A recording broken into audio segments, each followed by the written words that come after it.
Bonjour à tous, ravi d'être parmi vous aujourd'hui. Je suis Jérôme Chasquès du Collège du Dirigeant. Nous allons aborder aujourd'hui un sujet très sensible qui est finalement un peu tabou. Les dirigeants en parlent peu, on en entend peu parler dans la presse, la solitude du dirigeant.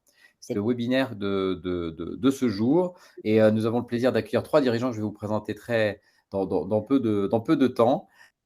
Donc voilà, en tout cas, tout le sujet aujourd'hui, c'est sur cette solitude. Nous allons l'examiner un peu sous toutes les coutures et essayer de comprendre comment finalement briser cette chape de plomb, d'une certaine manière, sur les épaules du dirigeant. Donc là, le webinaire aujourd'hui, effectivement, a la chance d'accueillir trois dirigeants. Profils très, très différents, vous verrez. Alors, on les a un peu surnommés ou nommés, si je puis dire, en fonction de leur typologie. On a Guillaume Monteux. Bienvenue, Guillaume. Guillaume est finalement créateur de plusieurs entreprises. Il a créé Millibris, qu'il a notamment créé ECD il y a quelques années, et plus récemment Gadmi. Enchanté Guillaume, et on sera Bonjour ravis. Jérôme, merci Voilà, de m'avoir invité aujourd'hui. avec grand plaisir, merci de votre temps. Grégoire Cabri-Vilser, donc Grégoire non seulement est repreneur d'une entreprise, mais a aussi été dirigeant et cadre dirigeant dans un grand groupe. Donc on verra un peu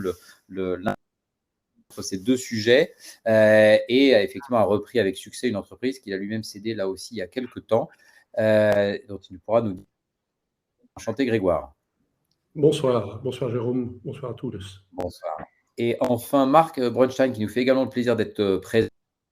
Marc est franco-allemand, qui est voilà, binational et sur les deux terrains d'activité, sur les deux zones, a été de deux structures qui étaient, je crois, de mémoire des ETI familiales. Il nous en dira là aussi un mot et pourra nous donner aussi son témoignage. Enchanté, Marc. Bonjour. Donc, que constatons-nous pour aller dans le vif du sujet?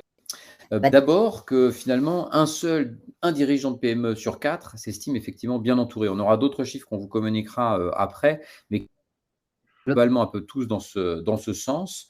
Donc les dirigeants, effectivement, se sentent tous très seuls, ne le disent pas forcément souvent, mais se sentent assez seuls. Et près de 9 leaders de business, donc dirigeants, chefs d'entreprise sur 10, sont effectivement en recherche de conseils provenant de l'extérieur et cherchent. On réfléchira si c'est finalement la bonne solution, mais en tout cas, ce sont effectivement les chiffres de base pour partir effectivement d'un constat, d'un contexte d'une certaine manière. Alors le contexte, on le connaît, mais il est très important. D'une certaine manière, on pourrait dire que le dirigeant du XXe siècle est un dirigeant qui devait être d'abord un bon gestionnaire et un spécialiste de son secteur.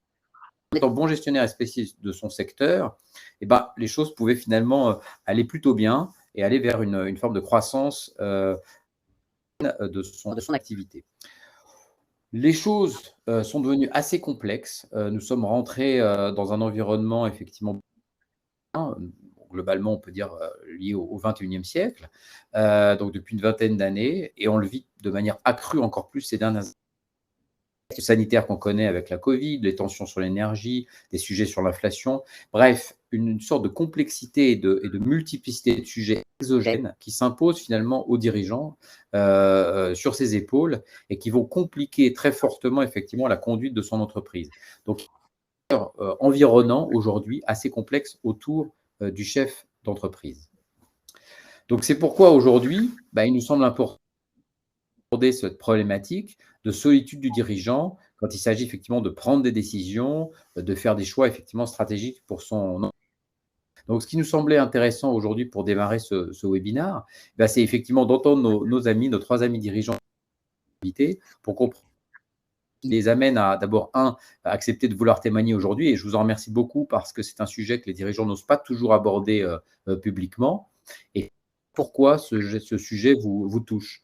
Alors, de manière totalement aléatoire, on peut peut-être commencer par vous, Guillaume, et que vous puissiez nous dire aujourd'hui pourquoi ce sujet résonne dans votre esprit et de quelle manière. Et bonjour à toutes et à tous. Donc moi je suis Guillaume Monteux, effectivement j'ai créé une première société en 2009 qui s'appelait Millibris, qui était dans la presse numérique, et j'ai connu la solitude dirigeant, et j'ai presque envie de dire que être seul, c'est même le début de l'histoire de Millibris, et même c'est presque le début de l'histoire de tous les créateurs, parce que quand on crée une société, c'est qu'on a une idée, et en fait, on espère évidemment être la seule personne à avoir eu cette idée-là. Donc, l'idée même de créer et de monter une société fait que part d'une idée particulière et qu'on espère effectivement être le seul à détenir. C'est effectivement, quand j'ai eu l'idée de mettre des journaux sur des iPhones et des iPads, je pensais avoir d'ailleurs été la seule personne à avoir eu cette idée. Bon, je n'étais pas du tout la seule personne, mais j'ai commencé par espérer être dans le problème ou l'avantage de la solitude du dirigeant.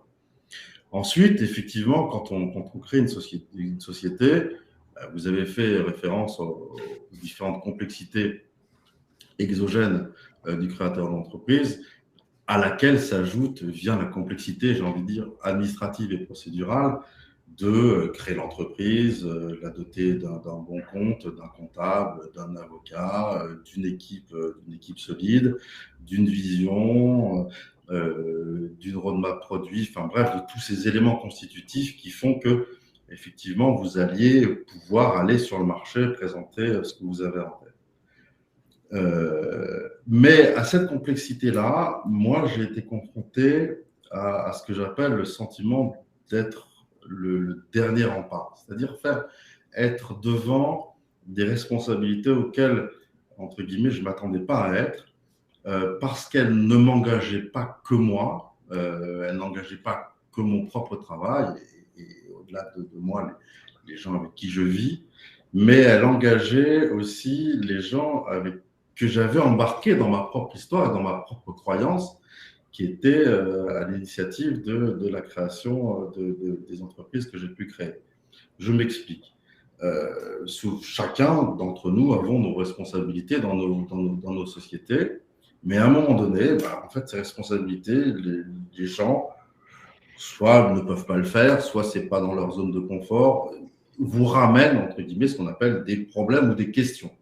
Et en fait, vous vous rendez compte que quand on est un chef d'entreprise, en fait, on est sollicité sur des sujets qui sont aussi simples que si tu ne descends pas acheter le coca, quand le client viendra, il n'aura rien à boire, il fait super chaud et ce n'est pas du tout une bonne idée, qu'est-ce qu'il faut faire entre cette fonctionnalité-là et cette fonctionnalité-là, sachant qu'on ne peut pas faire les deux dans les 6 prochains mois.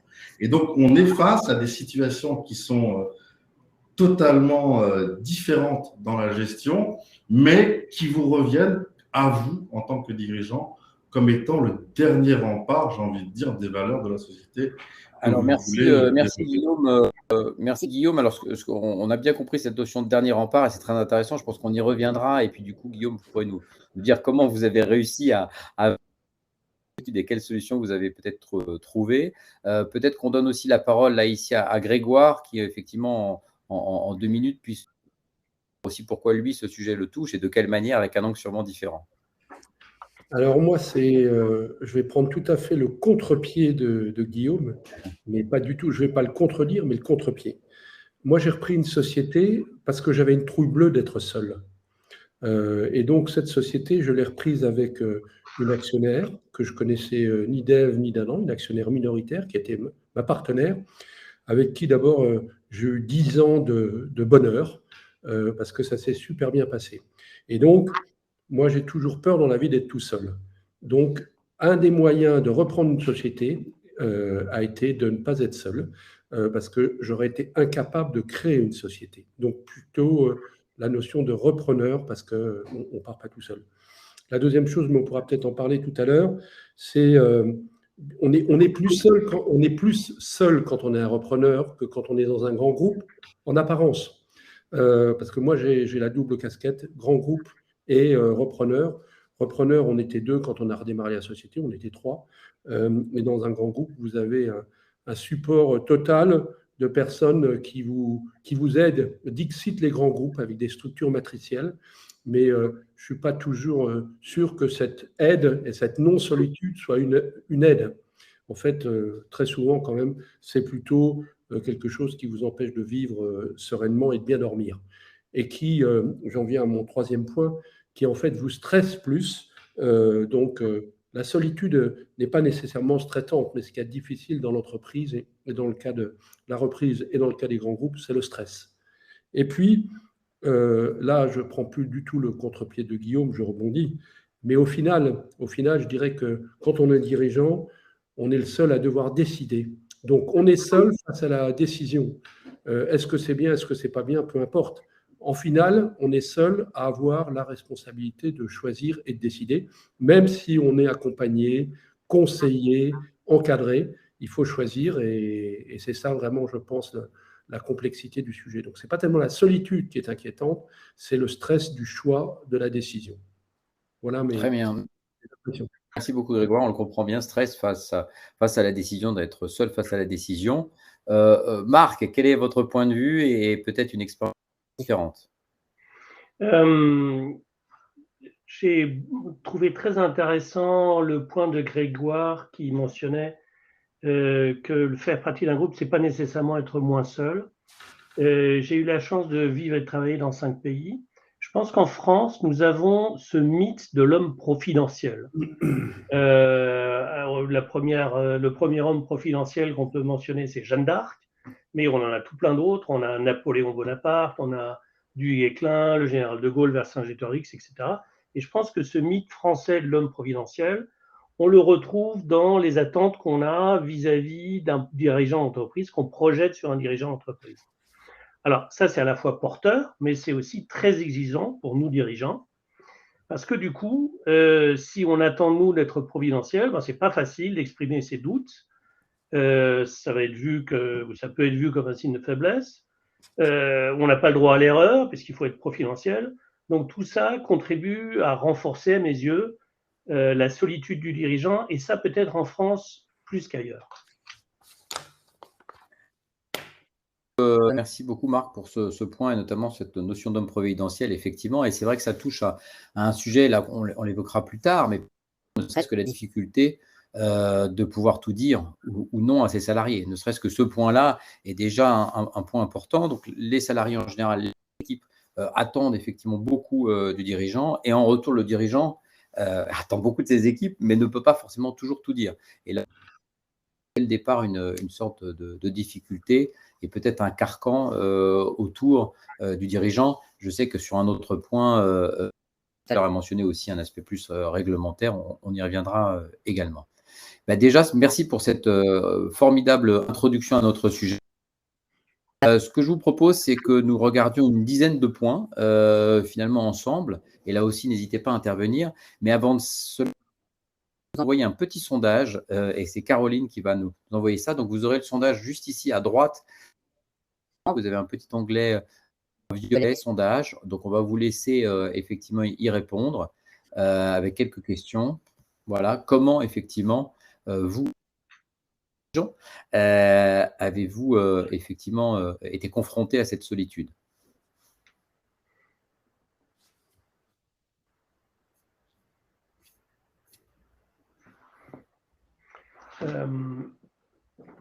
Donc, donc, la première question d'abord, on aura d'autres questions ensuite. Je vous propose de continuer. À la limite, on va laisser les sondages et vous pourrez continuer à y répondre au fur et à mesure de notre discussion.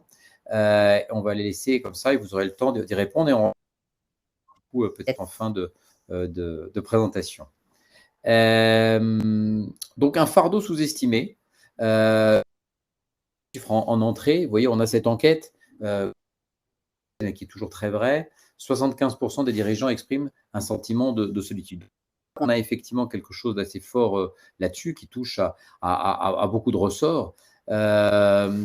Et quand on, d'une certaine manière, c'est 75%, je me souviens qu'effectivement, dans l'étude, il était précisé que 45% des dirigeants se sentent isolés, 30% ne se sentent ni entourés ni isolés d'ailleurs. C'était une petite nuance.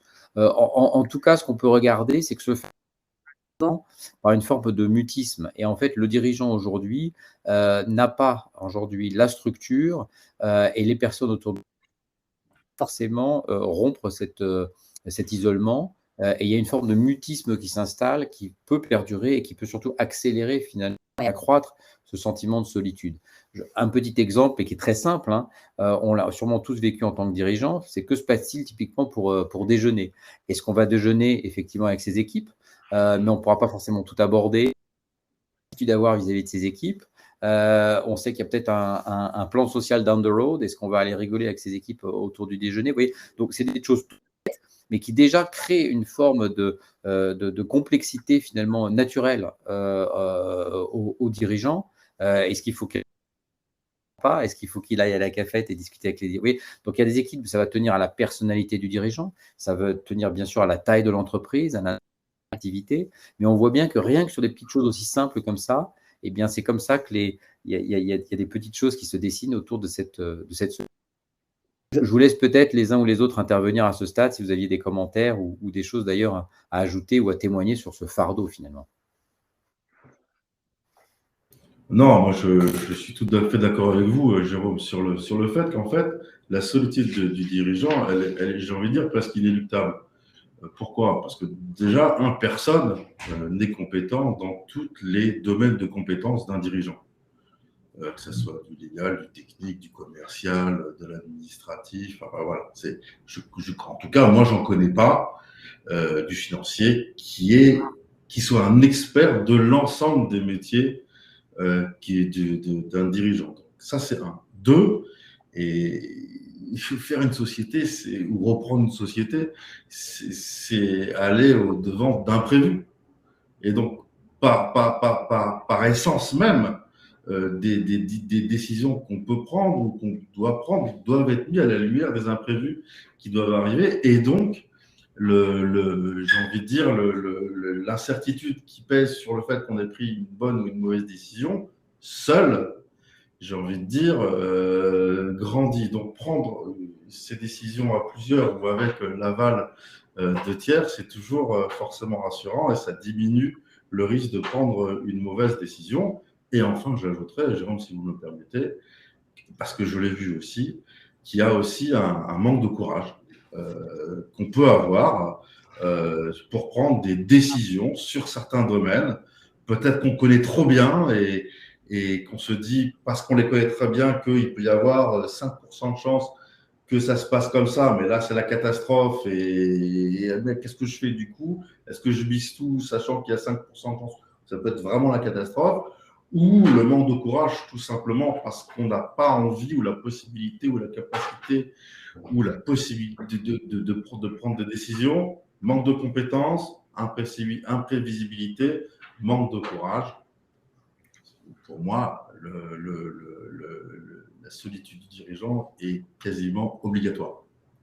Moi, j'ajouterais, je voudrais reprendre l'exemple, ce que vous disiez, Jérôme, quand on va déjeuner à midi, parce que je trouve que c'est un très très bon exemple en fait. Quand on va déjeuner à midi, qu'est-ce qu'on fait? Soit on y va tout seul et puis on lit le journal. Bon, en tout cas par rapport au boulot, et puis d'autres vont se prendre un bon restaurant et d'autres vont aller faire un tour en ville. Bon, en tout cas là, on ne travaille pas pour l'entreprise. J'allais dire, on s'isole, mais je pense que c'est aussi très important de s'isoler. Parce que c'est quand on s'isole qu'on réfléchit, quand on est seul, qu'on réfléchit, quand on est seul, qu'on fait un point zéro. Mais si on fait ça tous les jours, à l'inverse, c'est pas bien. Parce que si on fait ça tous les jours, non seulement on est seul pour réfléchir, mais surtout on s'isole. Donc, il y a, je pense, un habile compromis entre être seul et ne pas être seul. Être seul, c'est pas nécessairement mal. Être seul, ça permet aussi de prendre du recul, etc., etc. Donc ça, c'est la première chose. La solitude en tant que telle n'est pas, je trouve, quelque chose de très grave si elle est assumée, si elle permet de réfléchir, si c'est comme méditer. Parfois, méditer, c'est pas idiot, c'est pas idiot. Donc, n'ayons pas trop peur de la solitude. Ce qu'il ne faut pas, c'est être, j'allais dire, seul tout le temps. Parce que si on est seul tout le temps, là, on va se tromper. Là, on va se couper de ses racines. Là, on va se couper de la base. Et donc, je pense que aller déjeuner avec tes collaborateurs n'est pas complètement idiot. Mais il y a aussi une manière de déjeuner avec des collaborateurs. On peut déjeuner avec un collaborateur. Là, quand on est avec une personne tout seul en face à face, on discute. on peut régler des problèmes, on peut annoncer des problèmes aussi, on peut annoncer des mauvaises nouvelles. C'est un moyen de communiquer avec les gens. Et puis un autre moyen de ne pas être seul, c'est déjeuner à 10 ou 20. C'est encore autre chose. Donc, même la solitude et même le contact avec plusieurs n'est pas le même quand on est 1, quand on est 10, quand on est 20 et quand on est 100 devant faire un discours devant une salle de 100 personnes. Donc, le mot solitude, même, il est à mesurer, à prendre avec des pincettes. C'est ça que je veux dire. Il y a plein de gradations dans la solitude. Très intéressant, merci, merci beaucoup. Alors, on pourrait du coup regarder effectivement quels sont les facteurs contributifs. Vous avez un sondage normalement sur votre de droite, le troisième sondage d'ailleurs, qui liste un certain nombre de points ici. Est-ce que c'est finalement d'abord le poids des responsabilités? Est-ce que c'est une forme de manque de reconnaissance voilà, de la part peut-être du marché au global ou de vos proches? Est-ce que c'est la difficulté de bien s'entourer? Est-ce que c'est une difficulté ponctuelle qui est celle à laquelle votre entreprise est confrontée? Voilà. Il peut y avoir un certain nombre de facteurs contributifs multiples, additionnels. Donc, c'est tout à fait intéressant peut-être de regarder là ici quelles sont vos réponses sur ce sondage. Marc, peut-être que vous puissiez effectivement là-dessus nous donner effectivement votre vision, notamment sur cette question qui est effectivement le positionnement du dirigeant, qui est finalement coincé entre d'un côté ses actionnaires, de l'autre côté ses salariés, qui est un point évidemment important qui peut évidemment pousser à une forme de solitude. Je vous laisse la parole. Merci. Dans les 15 années d'expérience que j'ai eues en tant que directeur général, j'ai toujours eu un actionnaire. Et donc, j'ai vécu cette difficulté de se positionner entre les exigences de l'actionnaire, les attentes des salariés. Et je souhaite vous raconter une histoire. J'étais directeur général des filiales françaises du groupe Fairchild, sur une boîte allemande d'ingénierie de 9000 personnes. C'est le fameux Mittelstand allemand. Et mon actionnaire a pris une décision, pas évidente, en plein Covid. Il a décidé de faire le carve-out d'une business unit, un détourage en français, une cession de fonds de commerce. Et donc, je me suis retrouvé entre les objectifs de la maison mère qui étaient on vend au plus vite, on est en pleine crise sanitaire, les attentes des salariés qui voulaient avoir la visibilité, qui voulaient protéger leur emploi, alors que pour moi, c'était impossible d'être transparent. Et ensuite, ma conviction propre qui était il faut trouver un bon équilibre. Il faut prendre un peu plus de temps que ce que voudrait la maison mère pour permettre d'obtenir un meilleur résultat, de trouver un meilleur acquéreur et sauvegarder plus d'emplois. Mais il ne faut pas trop traîner et je ne peux pas donner de la visibilité aux salariés. Donc, l'histoire finit bien. Le fonds de commerce a fini par être revendu plusieurs millions d'euros de plus que l'objectif qui était fixé par le groupe et j'ai eu à faire qu'un seul licenciement sec. Mais pendant pas mal de temps, pendant à peu près 6 mois, j'ai été déchiré, j'ai un positionnement vraiment complexe entre la maison mère qui disait faut faire vite, faut faire vite, faut faire vite. Il y a le Covid qui nous talonne. Et puis les salariés qui voulaient être protégés. Je pense que ça concourt à la solitude du dirigeant.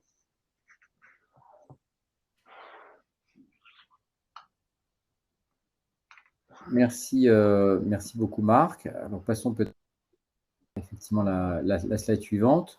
Alors ça, c'est une slide que je voulais vous présenter. Je suis sûr qu'elle va vous faire réagir. On peut avoir des avis bien sûr divergents. Moi, mon sentiment en fait, c'est que beaucoup de dirigeants pensent être relativement bien entourés. Alors, ils sont entourés déjà parce que très naturellement, ils ont beaucoup de conseils autour d'eux. Ils peuvent avoir, évidemment, très logiquement, un expert comptable, un ou plusieurs avocats. Ils peuvent faire partie de différents groupes, fédérations, des groupes de patronat, des groupements locaux, et ainsi de suite. En fait, c'est souvent utile, mais ce n'est pas forcément, je dirais, une solution. Donc, c'est un peu l'arbre qui masque souvent la forêt. Et c'est un point que je voulais vous mentionner. En fait, je trouve qu'il y a un certain nombre d'organisations qui peuvent nourrir le dirigeant. Et c'est particulièrement intéressant quand on trouve effectivement un format où un dirigeant peut parler à un autre dirigeant très librement, ouvertement, et notamment, typiquement, d'un certain nombre de ses problématiques.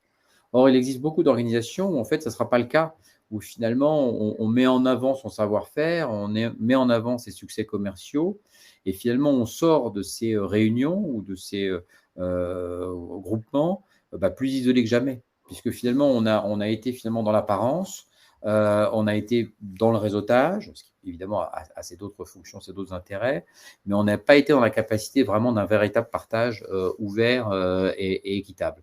Donc, mon point ici, c'est de se dire, les pairs, c'est très bien, pouvoir parler à d'autres dirigeants, c'est très bien, si on arrive effectivement à avoir un contexte d'une certaine liberté de ton et qu'on n'est pas effectivement dans la représentation. Et donc, c'est toute la différence entre les deux.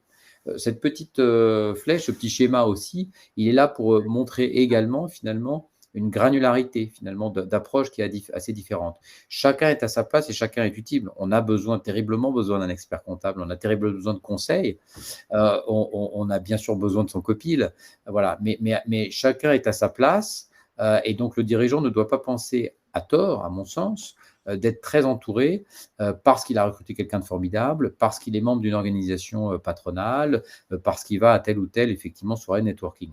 Donc il faut effectivement mesurer tout ça et que le dirigeant soit assez au fait finalement de cette situation et trouve une forme d'équilibre entre représentation quasi commerciale et un vrai partage équilibré. Alors peut-être que ça appelle vos commentaires, Grégoire, Marc ou Guillaume. Moi, je dirais que c'est un vaste sujet. Je pense que chaque organisation, chaque entourage a ses fonctions. Alors, elles semblent prédéfinies, mais en réalité, ça, c'est sur le papier. Et donc, ce que j'aime, c'est votre graphique tel qu'il est présenté, parce que sur le papier, chaque microsystème peut apporter quelque chose. Mais l'expérience prouve qu'en fait, ils apportent jamais ce qu'on pense. Et c'est toujours différent. Donc ça, c'est quand même assez rigolo. Dans un board, on peut discuter d'un certain nombre de sujets qui n'ont rien à voir avec la discussion de l'advisory, et on va l'approfondir, et c'est ça qui va en sortir.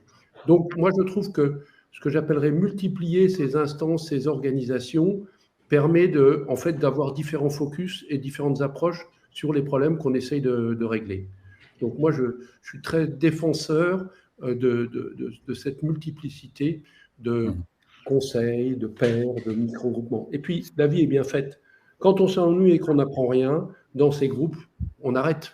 En général, on fait une réunion, 2 réunions, 3 réunions, puis la 3e, ça s'arrête. Donc, au final, si c'est profitable, ça marche. Et si ce n'est pas profitable, ça s'arrête de sabellement et on passe à autre chose. Ouais, je suis d'accord avec vous, Grégoire. Moi, j'aurais tendance à simplifier la chose en disant que c'est un petit peu comme son shrink, son psy. En fait, on a des amis, on a une femme, on a plein de choses qui nous entourent dans notre vie quotidienne, mais en fait, on parle et on dit énormément de choses aussi à son psy, parce qu'il est là, pas pour juger, ni pour... voilà, il est juste là pour essayer de voir un petit peu ce qui se passe, sans intérêt particulier.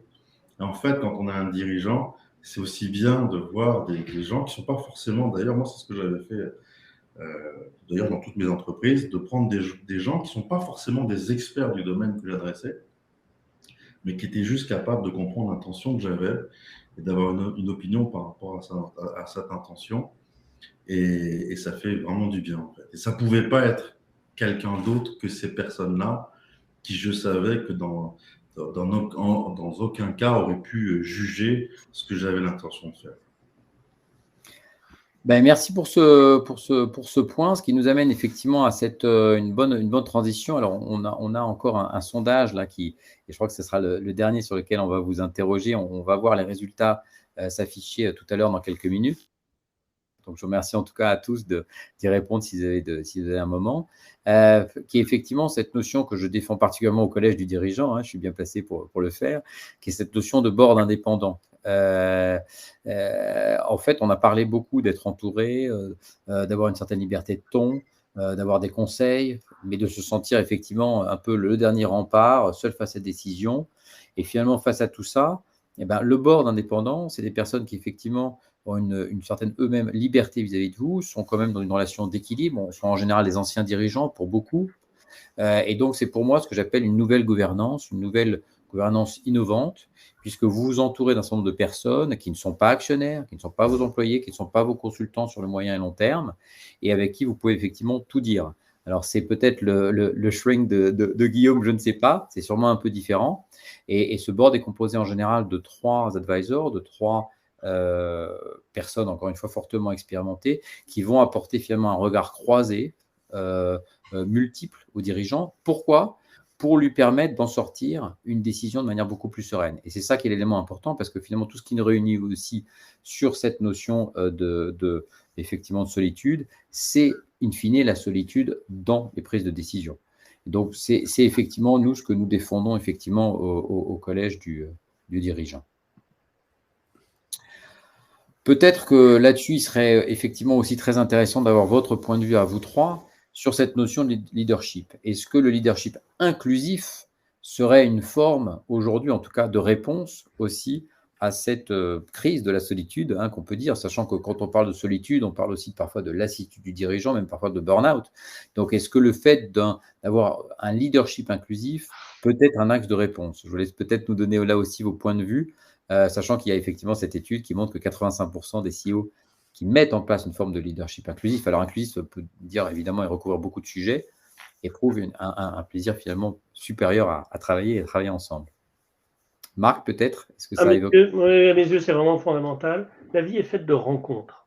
Et ces rencontres, elles peuvent être belles, elles peuvent être riches si on arrive à s'ouvrir aux opportunités offertes par cette rencontre et si on arrive à s'ouvrir soi-même avec ses interlocuteurs. Et pour moi, c'est important, en tant que dirigeant, de pouvoir avoir des relations de qualité avec les personnes avec lesquelles je travaille, avec les membres de mon CODIR, par exemple. C'est d'autant plus douloureux lorsque c'est impossible et lorsqu'il y a des difficultés et des crises. On pourra en parler tout à l'heure. Mais à mes yeux, être à l'écoute de ses collaborateurs, mettre en place une culture d'entreprise qui encourage le respect, la bienveillance, c'est très galvaudé actuellement, mais à mes yeux, c'est vraiment important, et inclure chacun, quelle que soit sa place dans l'entreprise. Je suis convaincu qu'avec ça, on a d'une part plus de plaisir à travailler, c'est ce que mentionne votre étude, mais à mes yeux également, on est plus efficace en tant que dirigeant. Alors Grégoire, peut-être que vous pouvez aussi nous parler de par votre expérience de la formation d'une culture d'équipe solide. Est-ce que ça, c'est un point aussi qui peut être un élément déterminant par votre expérience? Qu'en pensez-vous? Voilà. Alors, j'allais juste réagir sur Jérôme, quand vous avez écrit sur le inclusif. Moi, je n'aime pas le terme d'inclusif. Vous avez essayé de dire ce que c'était, mais vous ne l'avez pas dit. Est-ce que l'inclusion, c'est l'homme-femme, les couleurs, etc., etc. Toutes les choses qu'on entend qui me font dresser les cheveux sur la tête. Et l'inclusion aussi, c'est d'avoir de l'écriture inclusive. Pour moi, c'est horrible. Je l'entendais plus par participatif. Voilà, donc c'est pour ça que je voulais déjà ce que ça veut dire, savoir ce que ça veut dire inclusif.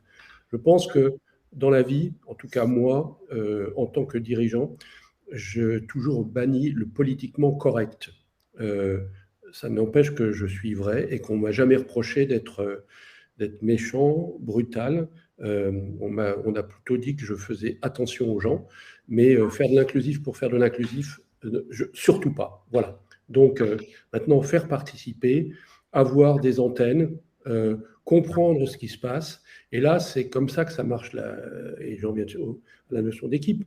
Une équipe, c'est prendre le meilleur de chacun, faire que chacun travaille, pas nécessairement mettre tout le monde au même niveau, pas nécessairement dire les gens qui sont faibles dans une matière doivent monter au niveau, c'est essayer de faire au mieux que la mayonnaise prenne et que la vinaigrette soit ni trop salée, ni trop sucrée, qu'elle soit bien équilibrée.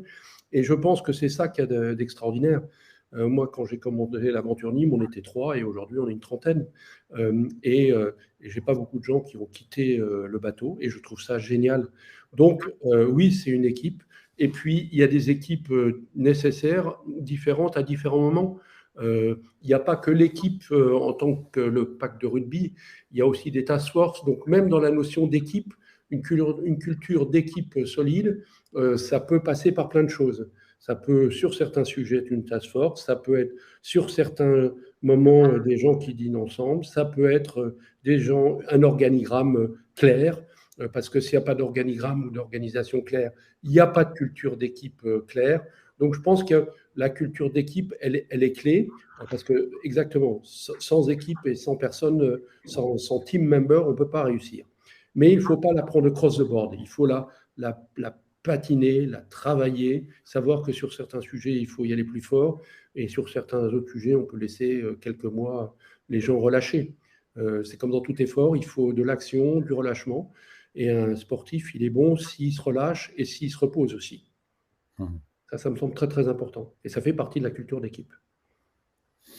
Merci beaucoup pour ce témoignage qu'on sent voilà, au cœur du sujet. Marc, que dire effectivement, et c'est un peu le lien avec d'ailleurs le point précédent, que dire de la partie un peu coaching? On peut avoir là aussi des avis un peu peut-être divergents. Quelle est votre expérience là-dessus?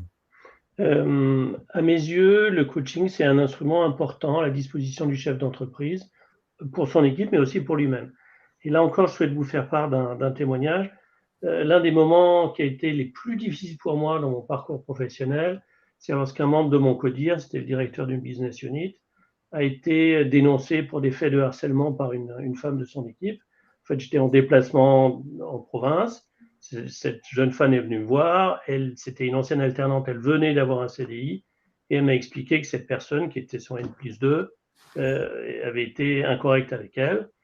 J'ai posé des questions au reste de l'équipe et il y a plusieurs autres femmes qui ont parlé. J'ai fait appel à un cabinet de psychologue du travail. Ça s'est envenimé comme tout.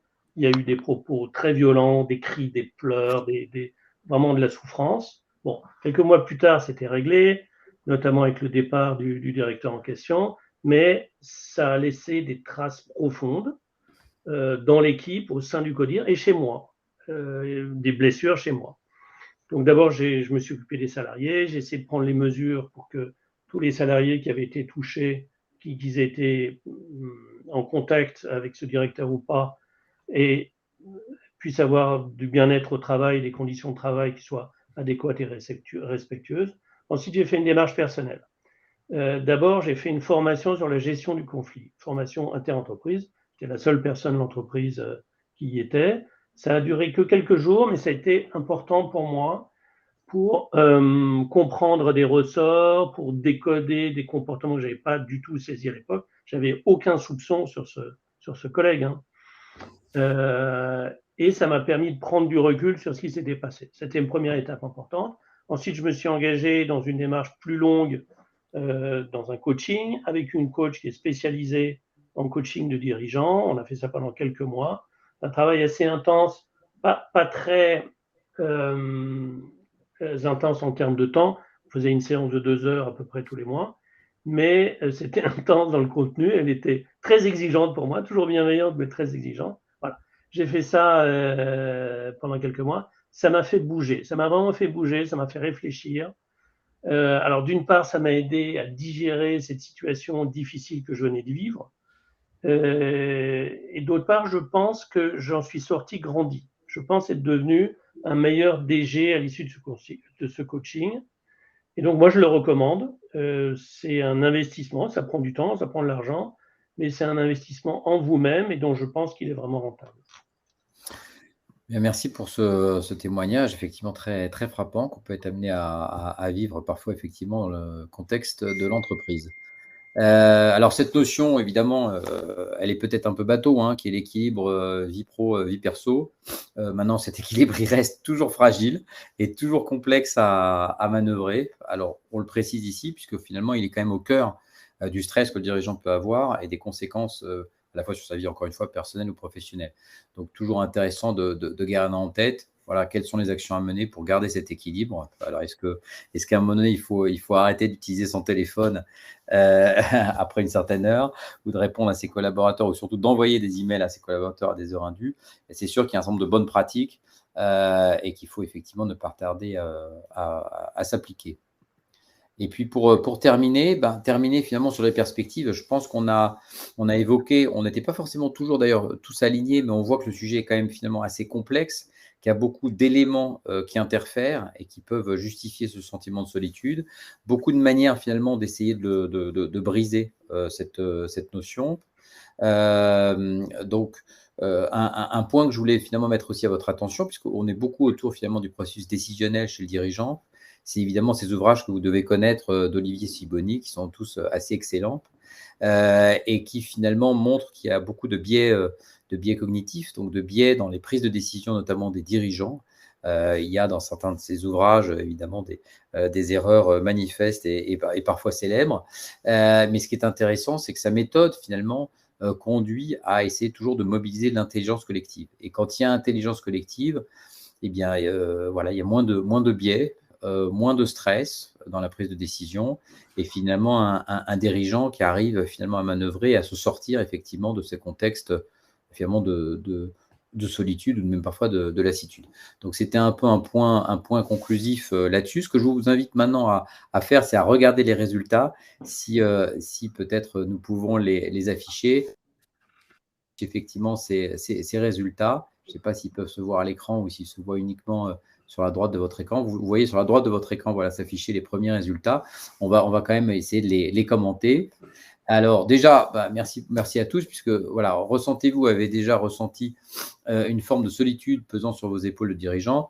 Bon, c'est un résultat presque stalinien, puisque c'est 100% de nos auditeurs. Bon, c'est un peu logique. Je pense que si on ne ressentait pas ça, on ne serait pas venu à ce webinaire.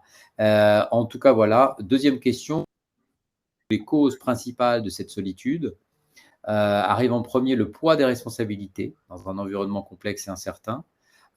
Et ensuite, les trois autres réponses sont ex aequo. La difficulté à bien s'entourer autant en interne qu'en externe. L'absence d'un collectif pour être épaulé et challengé, comme un board indépendant. Et enfin, le sentiment de se sentir coincé entre ses actionnaires et ses salariés, qui sont un sujet effectivement qu'on a abordé.